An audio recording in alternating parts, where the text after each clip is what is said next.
ஸ்கூலுக்கு ஒரு நாள் கூட லீவ் போடாம வந்ததுக்காகவும் படிப்புல எல்லா பாடத்திலையும் கிளாஸ் ஃபர்ஸ்ட் வந்தது மட்டும் இல்லாம எல்லா விளையாட்டு போட்டியிலையும் சிறப்பா விளையாடினதுக்காக இந்த வருஷம் student of the year award நம்ம இனியாவுக்கு.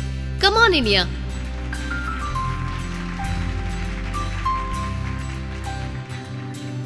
என்னோட வெற்றிக்கு காரணம் ஆல்பண்டோசல் மாத்திரைய வருஷத்துக்கு 2 தடவை எடுத்துக்கிறதுனால எனக்கு குடல் புழுக்கள் தொந்தரவு இல்லை. நான் ஆரோக்கியமா இருக்கேன்.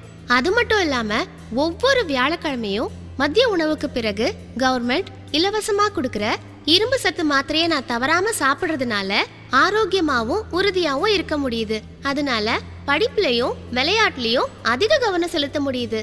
6 முதல் 60 மாதம் வரை உள்ள குழந்தைகளுக்கு வாரம் 2 முறை இரும்பு சத்து திரவமும், 6 வயது முதல் 10 வயது வரை உள்ள பள்ளி குழந்தைகளுக்கு வாரம் தோறும் வியாழக்கிழமை இளஞ்சிவப்பு இரும்பு சத்து மாத்திரையும், 11 முதல் 19 வயது வரை வளரிலும் பருவத்தினருக்கு வாரந்தோறும் வியாழக்கிழமை ஊதா வண்ண இரும்பு சத்து மாத்திரையும், 20 வயதுக்கு மேற்பட்ட மகளிருக்கு வாரந்தோறும் வியாழக்கிழமை சிவப்பு நிற இரும்பு சத்து மாத்திரையை தவறாமல் எடுத்துக்கொள்ள வேண்டும். நான் கர்ப்பமான 100வது நாள் குடல் புழு நீக்கத்திற்கான ஆல்பண்டோசல் மாத்திரை எடுத்துக்கிட்டேன். அது மட்டும் இல்லாம டெலிவரி வர 180 நாட்கள் தொடர்ந்து தினந்தோறும் இரும்பு சத்து மாத்திரையை எடுத்துக்கிட்டேன்.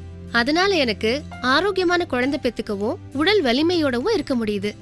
பிரசவத்திற்கு பிறகும் அம்மா குழந்தை உடல் நலத்திற்காக தொடர்ந்து 6 மாதம் காலம் இரும்பு சத்து மாத்திரை எடுத்துக்க போறேன்.